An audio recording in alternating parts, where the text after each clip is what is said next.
시청자 여러분 안녕하십니까? 3월 21일 JTBC의 아침 N을 시작합니다. 먼저 오늘 아침 주요 뉴스입니다. 헌법재판소가 다음 주 월요일 한덕수 국무총리의 파면 여부를 선고합니다. 함께 심리 중인 윤석열 대통령 탄핵 선고 역시 다음 주가 유력한데 전국을 뒤흔들 운명의 한 주가 될 전망입니다. 윤석열 대통령 체포를 방해한 혐의를 받는 김성훈 대통령 경호처 차장의 구속영장에 윤 대통령이 공범으로 적시된 걸로 확인됐습니다. 법원은 오늘 김 차장과 이광우 경호본부장에 대한 구속 여부를 결정합니다. 연세대와 고려대 등 주요 의대의 등록 마감이 오늘로 끝납니다. 집단 유급 사태가 우려되는데 오늘 의대 증원 행정소송 관련 첫 판결도 나옵니다. 한국 축구대표팀이 답답한 골 결정력에 발목을 잡히면서 안방에서 약체 오만과 무승부에 그쳤습니다. 월드컵 본선 조기 진출에 빨간불이 켜졌습니다. 한덕수 국무총리에 대한 탄핵 심판 선고가 다음 주 월요일로 결정됐습니다. 다음 주는 윤 대통령의 형사재판과 이재명 민주당 대표의 항소심 선고까지 정치적 운명을 가를 사건들이 몰려 있습니다. 재판에서 나오는 결과가 탄핵 정국의 운명을 뒤흔들 전망입니다. 이재승 기자입니다. 헌법재판소가 오는 24일 월요일 오전 10시에 한덕수 국무총리에 대한 파면 여부를 결정합니다. 지난해 12월 27일 탄핵 소추안이 가결되고 87일 만입니다. 하지만 윤석열 대통령 탄핵 심판 선고 날짜는 나오지 않았습니다. 그동안 헌재는 윤 대통령 탄핵 심판을 최우선으로 하겠다고 했지만 늦춰지게 된 겁니다. 다음 주엔 한 총리 선거뿐만 아니라 정치적으로 굵직한 재판들이 몰려 있습니다. 24일 한 총리 선고가 있는 날 서울중앙지법에서는 윤 대통령 내란 혐의에 대한 형사재판이 진행됩니다. 이어 수요일에는 서울고법에서 이재명 민주당 대표의 선거법 위반 혐의에 대한 항소심 선고도 예정돼 있습니다. 이와 함께 같은 26일 곽종근을 시작으로 27일 김용현과 노상원, 28일 여인영의 형사재판이 줄줄이 잡혀 있습니다. 여기에 윤 대통령 탄핵 심판 선고까지 나오면 그야말로 탄핵 정국을 뒤흔들 운명의 한 주가 될 것으로 보입니다. 다만 윤 대통령 탄핵 심판 선고 여부는 확정되지 않았습니다. 현재로서는 이 대표 항소심 선고 이유가 될 가능성이 큽니다. 일각에선 헌재의 수기가 길어지면서 아예 다음 달로 미뤄질 가능성도 제기됩니다. 다만 이 경우도 문영배 이미선 재판관의 임기 만료일인 18일 이전에는 선고가 나올 전망입니다. JTBC 이재승입니다. 한 총리의 탄핵 여부, 윤 대통령 탄핵 심판과도 맞물려 있습니다. 헌법재판소가 한 총리의 탄핵 심판 선고에서 비상계엄의 위헌, 위법성을 인정하면 윤 대통령 사건에서도 같은 판단이 유지될 가능성이 크기 때문입니다. 조민중 기자입니다. 한 총리는 비상계엄 선포 국무회의를 방조했다는 사유로 탄핵 소추됐습니다. 여기에 계엄 직후 당정 공동 국정운영 담화문을 발표하고 헌법재판관 3명을 임명하지 않은 사유가 추가됐습니다. 한 총리 탄핵 사유는 윤 대통령과도 관계가 깊습니다. 헌재가 비상계엄 선포 전 이루어진 5분 국무회의를 어떻게 판단할지 가늠할 수 있기 때문입니다. 한 총리는 윤 대통령 탄핵 심판의 증인으로 나와 국무회의에 흠결이 있다고 증언했습니다.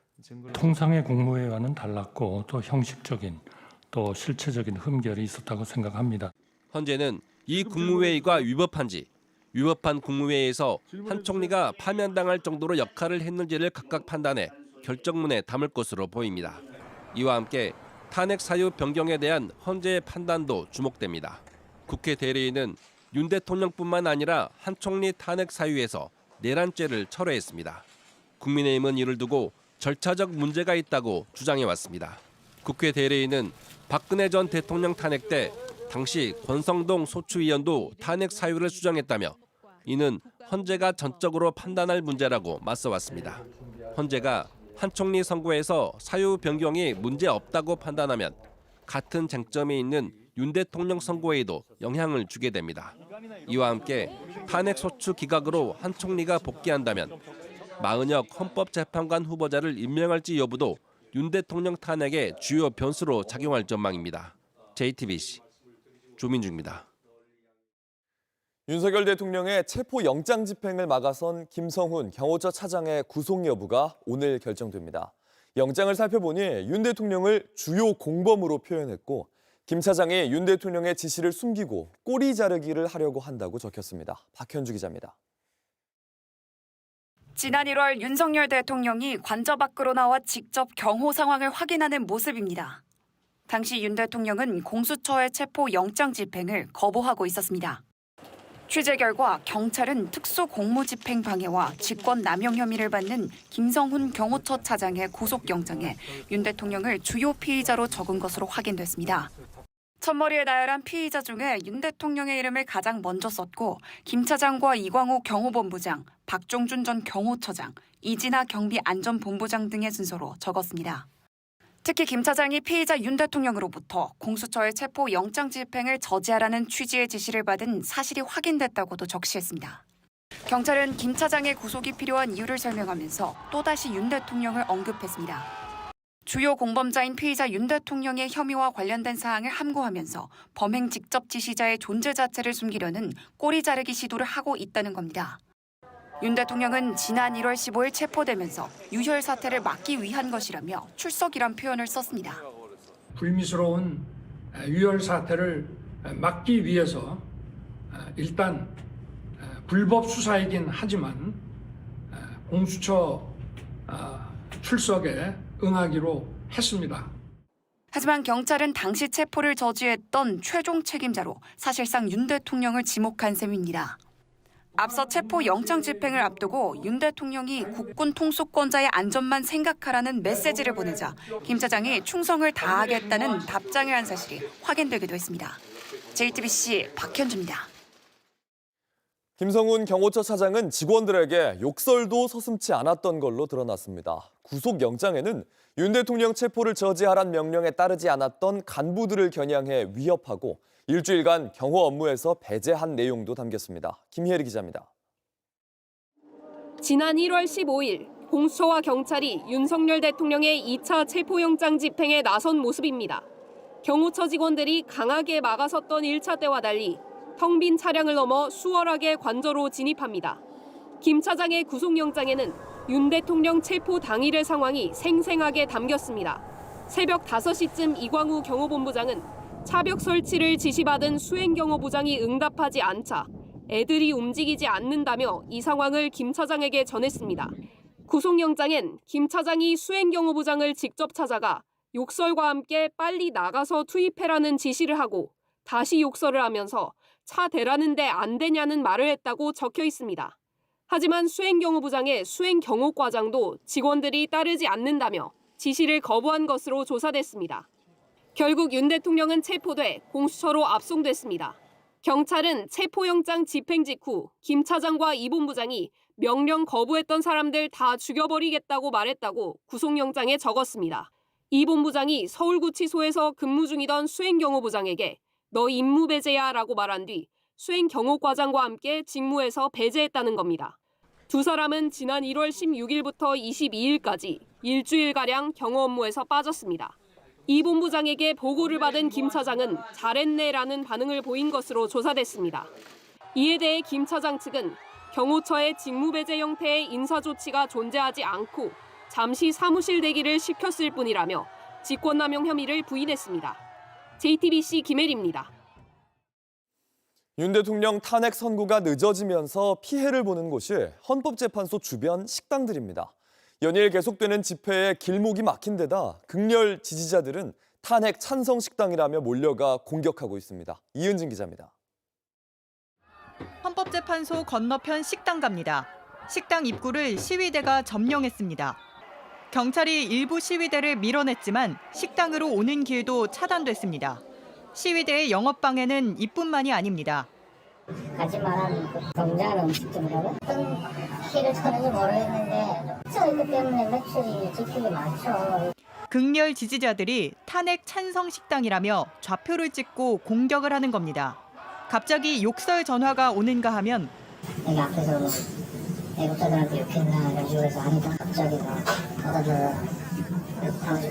끊어서 지도 앱에는 불친절하다, 손님에게 욕을 했다는 1점짜리 리뷰가 무더기로 달렸습니다. 함께 좌표를 찍힌 다른 가게들도 찾아가 봤습니다. 상인들은 하나같이 이유를 모르겠다고 했습니다. 우리는 욕설도 한 적도 없어요. 이겨야지 뭐 신경도 안 하면 골치 아프게 못해. 안 그래도 떨어진 매출은 뚝 끊기다시피 됐습니다. 극렬 지지자들은 윤 대통령을 지지하는 우파 식단 명단도 만들어 공유하고 있습니다. 이곳 상인들은 난데없이 극렬 지지자가 돼버린 게 황당하다고 말합니다. 오빠 저 식당이라고 올려놨대. 누구 과자가 어딨어. 업체에 대한 거짓 정보를 퍼뜨리고 고의로 악성 후기를 남기면 업무방해 혹은 명예훼손으로 처벌받을 수 있습니다. JTBC 이은진입니다. 온라인에서 화제가 된 뉴스, 화제가 될 뉴스를 골라 전해드립니다. 아침엔 소셜픽입니다. 어제 헌법재판소 앞에서 기자회견을 하던 야당 국회의원이 얼굴에 달걀을 맞았습니다. 여당은 이 폭력 사건을 두고도 위로나 수사 촉구 대신 자작극을 언급했습니다.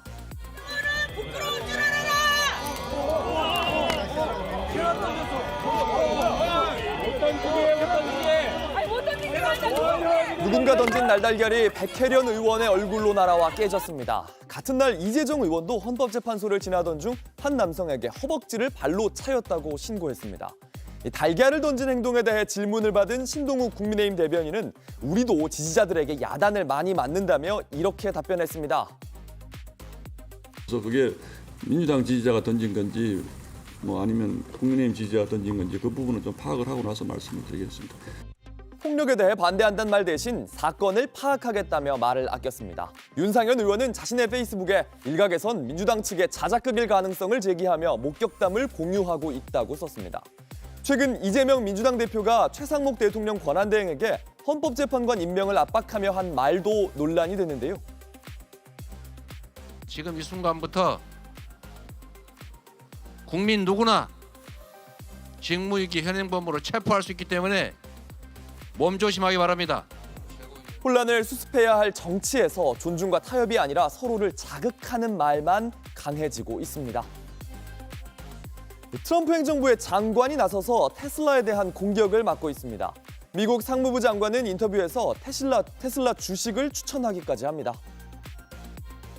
I think if you want to learn something on this show tonight, buy Tesla. It's unbelievable that this guy's stock is this cheap. It'll never be this cheap again. 현재 시각 19일 저녁 하워드 러트닉 미 상무부 장관이 폭스뉴스 인터뷰에서 한 말입니다.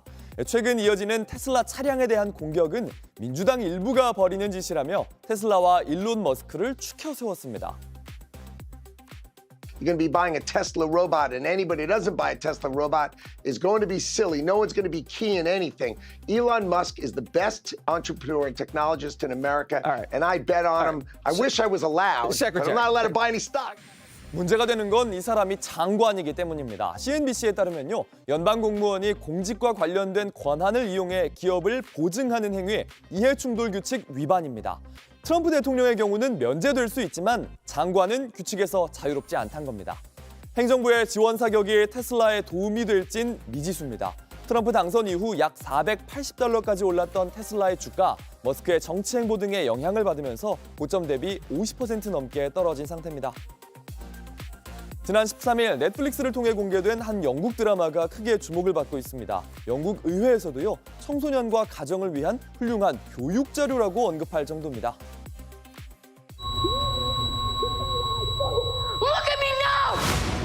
어느 날 느닷없이 13살 아들이 살인범으로 체포됐고 부모는 아무것도 알지 못합니다. 넷플릭스에서 공개된 드라마 소년의 시간은 91개국에서 10위권에 들었고 9,300만 시간 시청되면서 영어권 드라마 세계 1위에 올랐습니다. 오늘 국내에서도 폭삭 소가수다에 이어 가장 많이 본 시리즈 2위입니다. 소셜미디어 세상에서 부모들이 알지 못하는 채 대화하는 10대 아이들의 이야기가 전 세계적으로 공감을 일으키고 있는 겁니다. 영국 의회에서도 온라인 폭력이 실제로 이어지는 현실을 잘 담아냈다고 평가했습니다. At home, we are watching adolescents with our children. I've got a 16-year-old boy and a 14-year-old. This violence carried out by young men, influenced by what they see online, is a real problem. It's abhorrent, and we have to tackle it.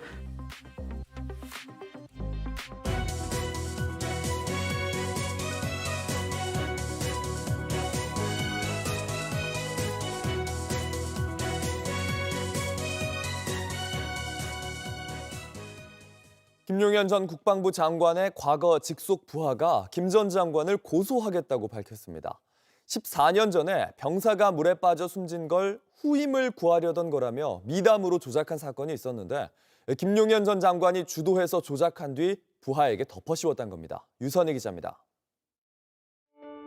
김용현 전 국방부 장관이 육군 17사단장이던 2011년 사진입니다. 옆에는 직속 부하인 이상훈 101 연대장이 보입니다. 이 전 연대장은 최근 김 전 장관의 당시 부관 참모였던 이모 중령을 모해 위증 혐의로 고소했습니다. 마치 진짜 조작의 주동자인 것처럼 한 것은 이밖에 없죠, 사실은.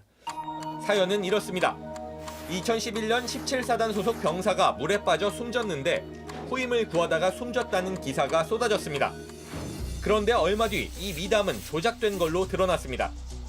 이 전 연대장이 조작의 책임을 지고 징계를 받았습니다. 6년 뒤 책임자가 따로 있다는 주장이 나왔습니다. 사건 조작의 중심에는 당시 17사단장이었던 김용현 중장이 있었습니다. 김 전 장관은 자신의 부하를 무고 혐의로 고소했고 결국 이 전 연대장은 징역형을 살았습니다. 이 전 연대장은 지금이라도 14년 전 사건의 진실을 밝히겠다고 했습니다. 김 전 장관이 당시 미담 조작을 지시했고 들통나자 자신에게 책임지라며 압박했다고 주장했습니다. 연대장, 목이 칼이 들어와도 네가 한 게 맞지? 그렇게 할 거지? 그러시더라고요.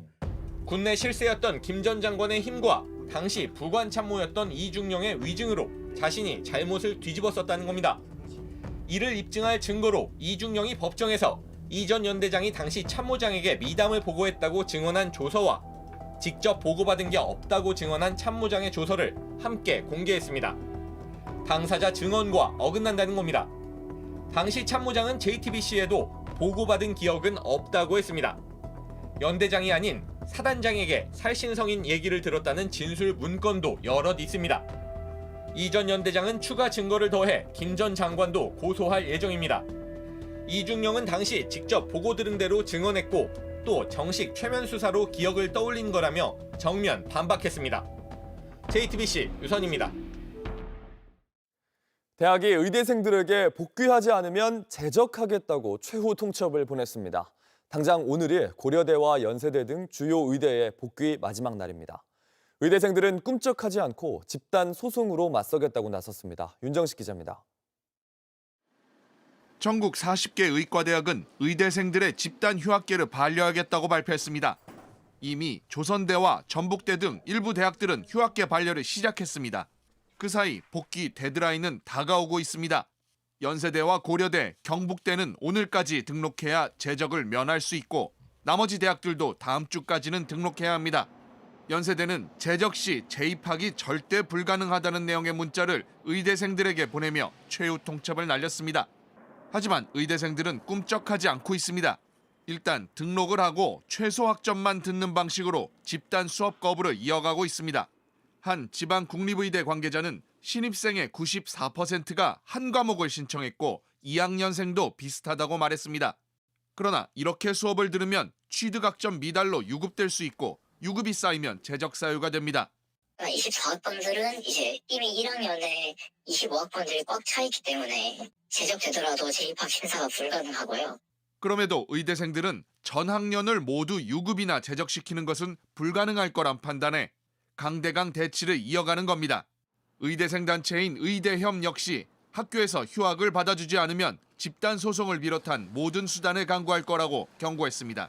그러나 대학들은 집단 제적 이후 편입학으로 결원을 채우는 방안을 검토하며 맞서고 있습니다.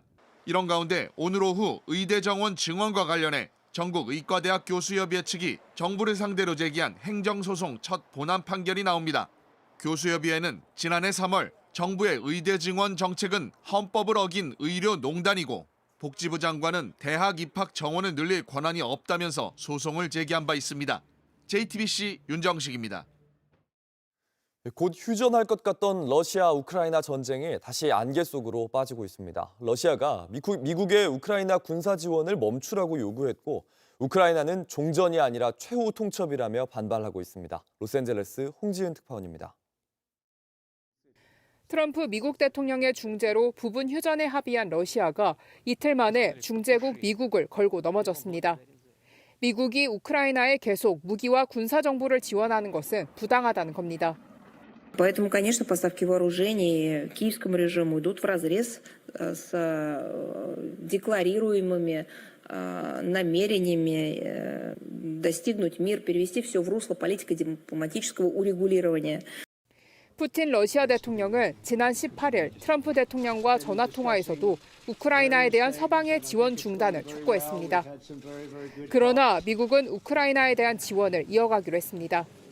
우크라이나도 러시아의 요구에 강하게 반발했습니다. Це ультиматум. Це не пропозиція щодо закінчення війни. 젤렌스키 대통령은 미국의 자국 원전 소유 제안에 대해서도 아직 논의한 적 없다고 밝혔습니다. 앞서 트럼프 대통령은 우크라이나를 돕는 대가로 우크라이나 원전 소유권에 대한 욕심을 드러냈습니다. American ownership of those plants would be the best protection for that infrastructure and support for Ukrainian energy infrastructure. 한편 종전 협상은 오는 24일 사우디아라비아에서 열릴 예정입니다.